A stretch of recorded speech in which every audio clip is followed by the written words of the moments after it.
training data along with the label information, and the data is basically these images are stored in the form of the pixel information. As we have seen in one of the previous slides, all the images are nothing but these are pixels.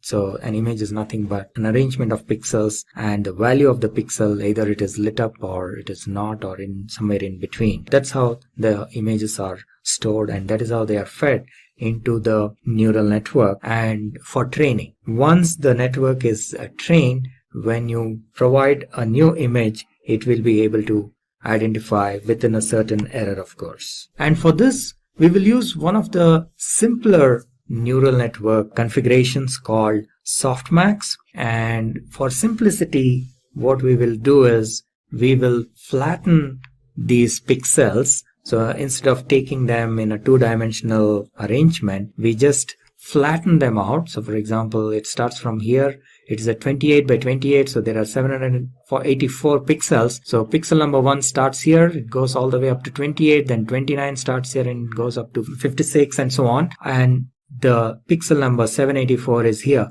So we take all these pixels, flatten them out, and feed them like one single line into our neural network. And this is what is known as a softmax layer. What it does is, once it is trained, it will be able to identify what digit this is. So there are, in this output layer, there are 10 neurons, each signifying a digit. And at any given point of time, when you feed an image, only one of these 10 neurons gets activated. So for example, if this is trained properly, and if you feed a number 9 like this, then this particular neuron gets activated. So you get an output from this neuron. Let me just use a pen or a laser to show you here. Okay, so you're feeding a number 9. Let's say this has been trained, and now if you're feeding a number 9, this will get activated. Now let's say you feed 1 to the trained network, then this neuron will get activated. If you feed 2, this neuron will get activated, and so on. I hope you get the idea. So this is one type of a neural network or an activation function known as softmax layer. So that's what we will be using here. This is one of the simpler ones for quick and easy understanding. So this is how the code would look. We will go into our lab environment in the cloud, and we will show you there directly. But very quickly, this is how the code looks. And let me run you through briefly here, and then we will go into the Jupyter notebook where the actual code is, and we will run that as well. So as a first step, first of all, we are using Python here, and that's why the syntax of the language is Python. And the first step is to import the TensorFlow library. So, and we do this by using this line of code saying import TensorFlow as TF. TF is just for convenience, so you can give any name. And once you do this, TensorFlow is available as an object in the name of TF, and then you can run its methods and accesses its attributes and so on and so forth. And MNIST database is actually an integral part of TensorFlow, and that's again another reason why we, as a first step, we always use this example, MNIST database example. So you just simply import MNIST database as well using this line of code, and you slightly modify this so that the labels are in this format, what is known as one hot true, which means that the label information is stored like an array. And let me just use a pen to show what exactly it is. So when you do this one hot true, what happens is each label is stored in the form of an array of 10 digits, and let's say the number is 8.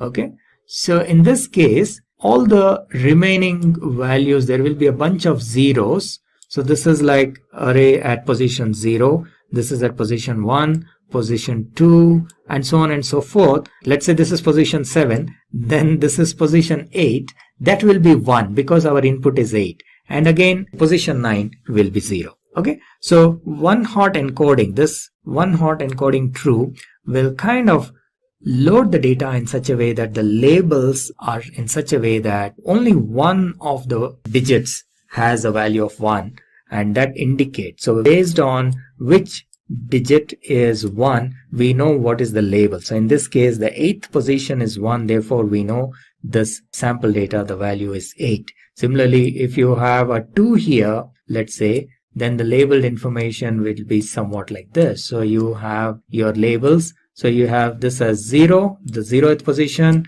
The first position is also 0. The second position is 1 because this indicates number 2. And then you have third as 0 and so on. Okay. So that is the significance of this one hot true. All right. And then we can check how the data is looking by displaying the data. And as I mentioned earlier, this is pretty much in the form of digital form, like numbers. So all these are like pixel values. So you will not really see an image in this format, but there is a way to visualize that image. I will show you in a bit. And this tells you how many images are there in each set. So the training, there are 55,000 images in training, and in the test set, there are 10,000, and then validation, there are 5,000. So altogether, there are 70,000 images. All right. So let's move on, and we can view the actual image by using the matplotlib library. And this is how you can view. This is the code for viewing the images, and you can view them in color or you can view them in grayscale. So the CMap is what tells in what way we want to view it, and what are the maximum values and the minimum values of the pixel values. So these are the max and minimum values, so of the pixel values. So maximum is 1 because this is a scaled value. So 1 means it is white, and 0 means it is black, and in between is, it can be anywhere in between black and white.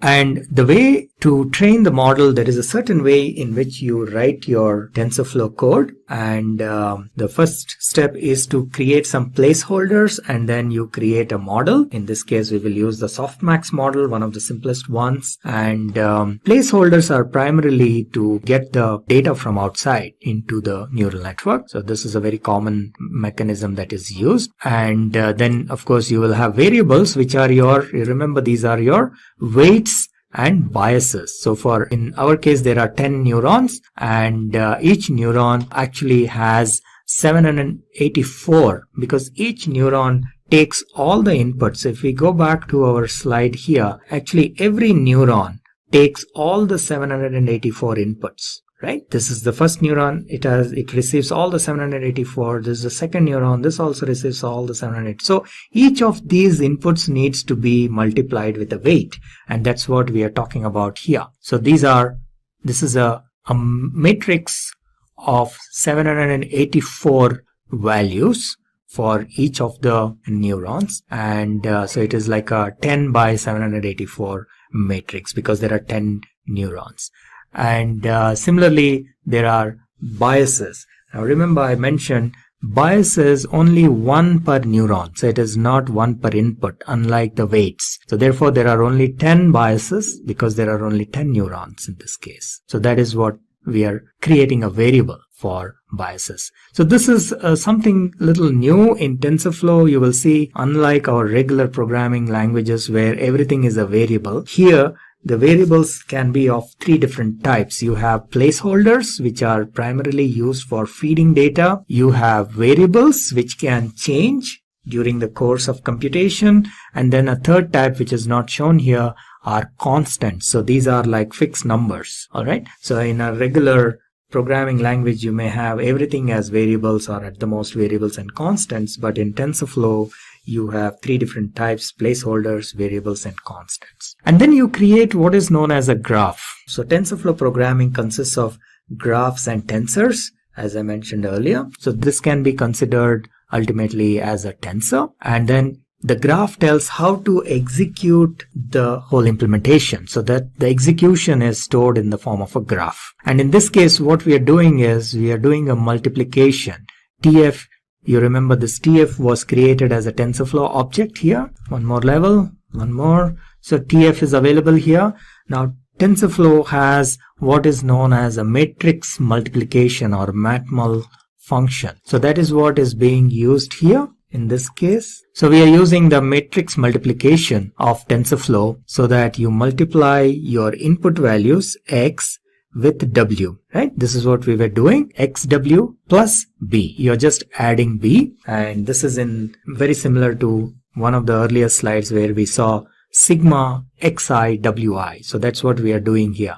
Matrix multiplication is multiplying all the input values with the corresponding weights and then adding the bias. So that is the graph we created, and then we need to define what is our loss function and what is our optimizer. So in this case, we again use the TensorFlow's APIs. So tf.nn softmax cross entropy with logits is the API that we will use, and reduce mean is what is like the mechanism whereby which says that you reduce the error. And optimizer for doing reduction of the error, what optimizer are we using? So we are using gradient descent optimizer. We discussed about this in a couple of slides earlier. And for that, you need to specify the learning rate. You remember we saw that there was a slide somewhat like this, and then you define what should be the learning rate, how fast you need to come down. That is the learning rate. And this again needs to be tested and tried, and to find out the optimum level of this learning rate. It shouldn't be very high, in which case it will not converge, or shouldn't be very low, because it will, in that case, it will take very long. So you define the optimizer and then you call the method minimize for that optimizer, and that will kickstart the training process.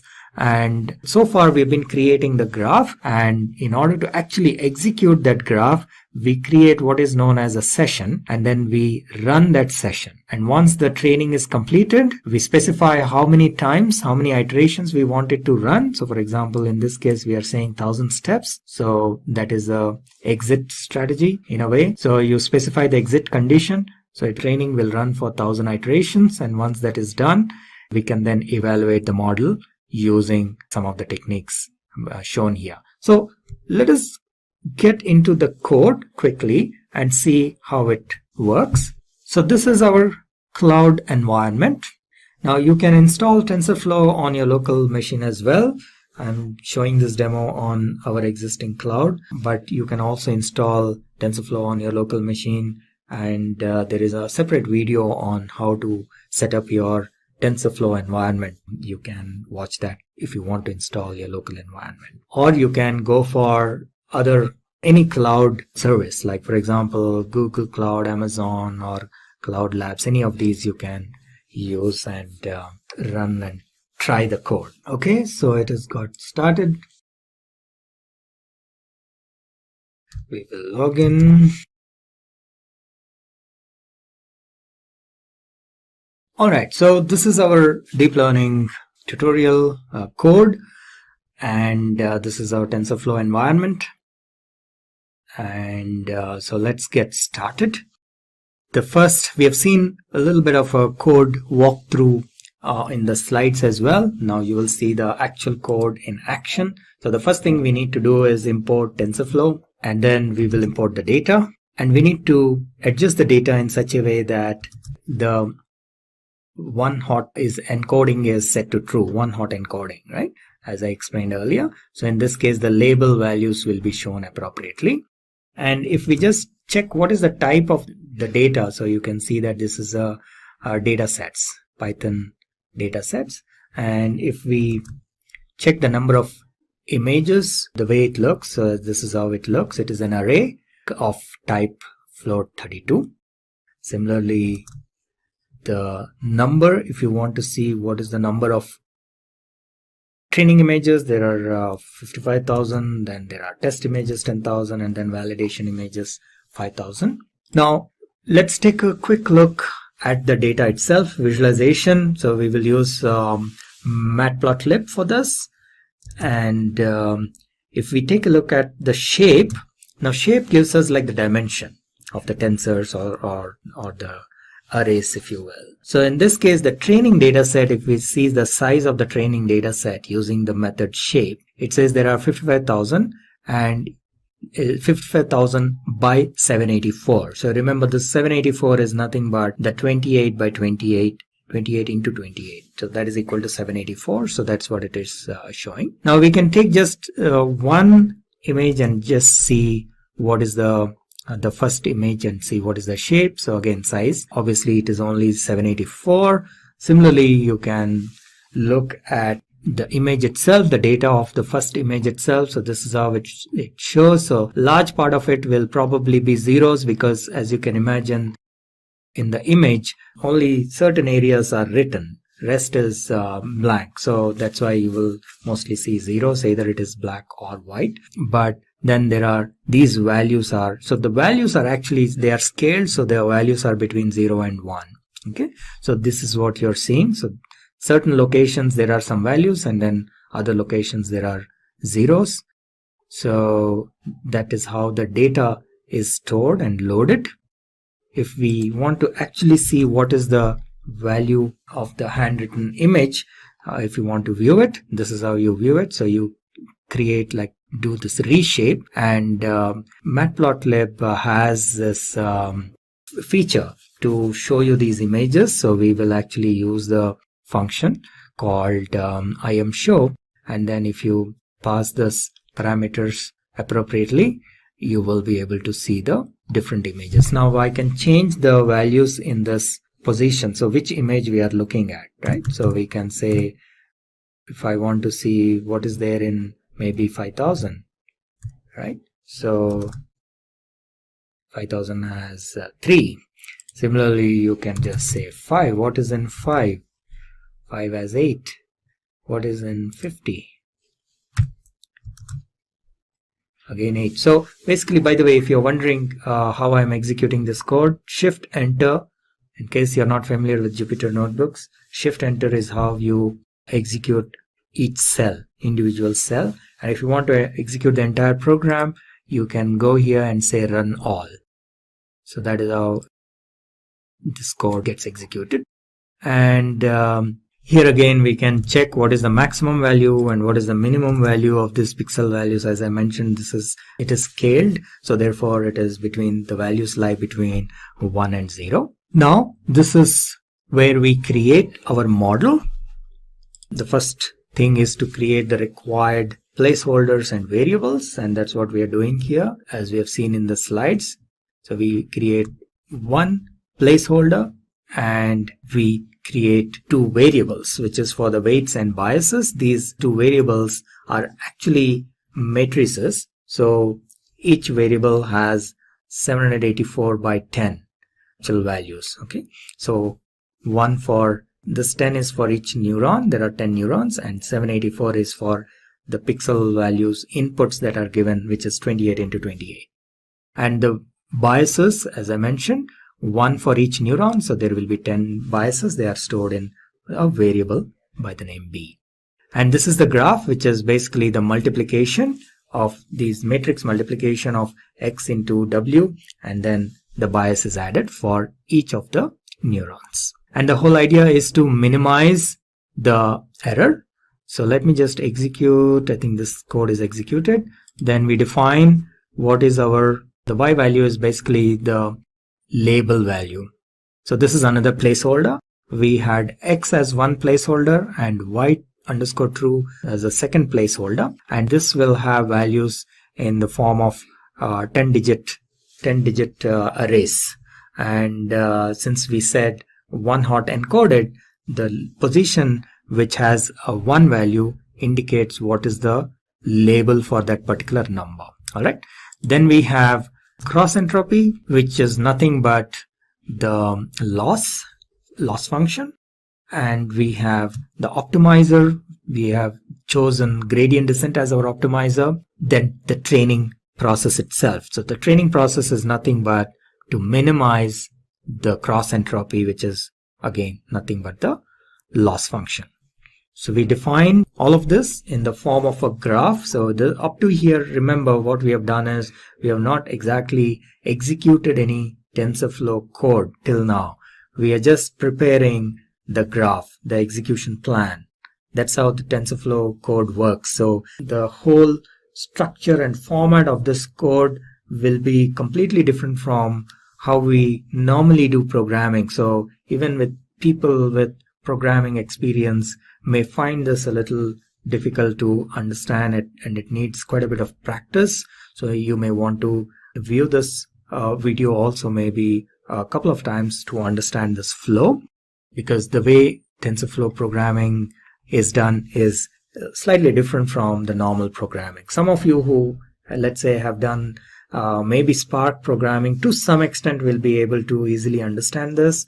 But even in Spark, the programming, the code itself is pretty straightforward. Behind the scenes, the execution happens slightly differently. But in TensorFlow, even the code has to be written in a completely different way. So the code doesn't get executed in the same way as you have written. So that's something you need to understand, and a little bit of practice is needed for this. So far what we have done up to here is creating the variables and feeding the variables, and or rather not feeding, but setting up the variables and the graph. That's all. Defining maybe the what kind of a network you want to use. For example, we want to use softmax and so on. So you have created the variables, how to load the data, loaded the data, viewed the data, and prepared everything, but you have not yet executed anything in TensorFlow. Now the next step is the execution in TensorFlow. So the first step for doing any execution in TensorFlow is to initialize the variables. So anytime you have any variables defined in your code, you have to run this piece of code always. So you need to basically create what is known as a node for initializing. So this is a node. You still are not yet executing anything here. You just created a node for the initialization. So let us go ahead and create that. And here onwards is where you will actually execute your code in TensorFlow. And in order to execute the code, what you will need is a session, TensorFlow session. So tf.session will give you a session, and there are a couple of different ways in which you can do this, but one of the most common methods of doing this is with what is known as a with loop. So you have a with tf.session as ses and with a colon here, and this is like a block, starting of the block, and these indentations tell how far this block goes, and this session is valid till this block gets executed. So that is the purpose of creating this with block. This is known as a with block. So with tf.session as ses, you say ses.run init. Now ses.run will execute a node that is specified here. So for example, here we are saying ses.run. Ses is basically an instance of the session, right? So here we are saying tf.session. So an instance of the session gets created and we are calling that ses. And then we run a node within that, one of the nodes in the graph. So one of the nodes here is init. So we say run that particular node, and that is when the initialization of the variables happens. Now what this does is, if you have any variables in your code, in our case we have w is a variable and b is a variable. So any variables that we created, you have to run this code. You have to run the initialization of these variables, otherwise you will get an error. Okay, so that's what this is doing. Then we, within this with block, we specify a for loop, and we are saying we want the system to iterate for 1000 steps and perform the training. That's what this for loop does. Run training for 1000 iterations. And what it is doing basically is it is fetching the data or these images. Remember, there are about 50,000 images, but it cannot get all the images in one shot because it will take up a lot of memory and performance issues will be there. So this is a very common way of performing deep learning training. You always do in batches. So we have maybe 50,000 images, but you always do it in batches of 100 or maybe 500 depending on the size of your system and so on and so forth. So in this case, we are saying, okay, get me 100 images at a time and get me only the training images. Remember, we use only the training data for training purpose, and then we use test data for test purpose. You must be familiar with machine learning, so you must be aware of this. But in case you are not, in machine learning also, this is not specific to deep learning, but in machine learning in general, you have what is known as training data set and test data set. Your available data, typically you will be splitting into two parts and using the training data set for training purpose. And then to see how well the model has been trained, you use the test data set to check or test the validity or the accuracy of the model. So that's what we are doing here. And you observe here that we are actually calling an mnist function here. So we are saying mnist train.next batch. Right? So this is the advantage of using MNIST database, because they have provided some very nice helper functions which are readily available. Otherwise, this activity itself, we would have had to write a piece of code to fetch this data in batches. That itself is a lengthy exercise. So we can avoid all that if we are using MNIST database, and that's why we use this for the initial learning phase. Okay. So when we say fetch, what it will do is it will fetch the images into X and the labels into Y. And then you use this batch of 100 images and you run the training. So ses.run, basically what we are doing here is we are running the training mechanism, which is nothing but it passes this through the neural network, passes the images through the neural network, finds out what is the output, and if the output, obviously initially it will be wrong, so all that feedback is given back to the neural network, and thereby all the W's and B's get updated till it reaches 1000 iterations. In this case, the exit criteria is 1000, but you can also specify probably accuracy rate or something like that for as an exit criteria. So here it just says that, okay, this particular image was wrongly predicted, so you need to update your weights and biases. That's the feedback given to each neuron, and that is run for 1000 iterations. And typically by the end of these 1000 iterations, the model would have learned to recognize these handwritten images. Obviously, it will not be 100% accurate. Okay. So once that is done, so this happens for 1000 iterations. Once that is done, you then test the accuracy of these models by using the test data set. Right? So this is what we are trying to do here. The code may appear a little complicated because if you're seeing this for the first time, you need to understand the various methods of TensorFlow and so on. But it is basically comparing the output with what is actually there. That's all it is doing. So you have your test data and you're trying to find out what is the actual value and what is the predicted value and seeing whether they are equal or not, tf.equal, right? And how many of them are correct and so on and so forth. And based on that, the accuracy is calculated as well. So this is the accuracy, and that is what we are trying to see, how accurate the model is in predicting these numbers or these digits. Okay, so let us run this. This entire thing is in one cell. So we will have to just run it in one shot. It may take a little while. Let us see. And not bad. So it has finished the 1000 iterations. And what we see here as an output is the accuracy. So we see that the accuracy of this model is around 91%. Okay. Now, which is pretty good for such a short exercise. Within such a short time, we got 90% accuracy. However, in real life, this is probably not sufficient. So there are other ways to increase the accuracy.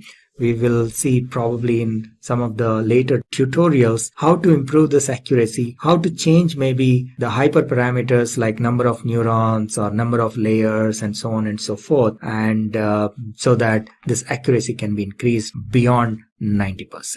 With that, we have reached the end of day 6 of our data science week. On day 7, we are going to learn about data science interview questions. Thank you all for watching today's live session.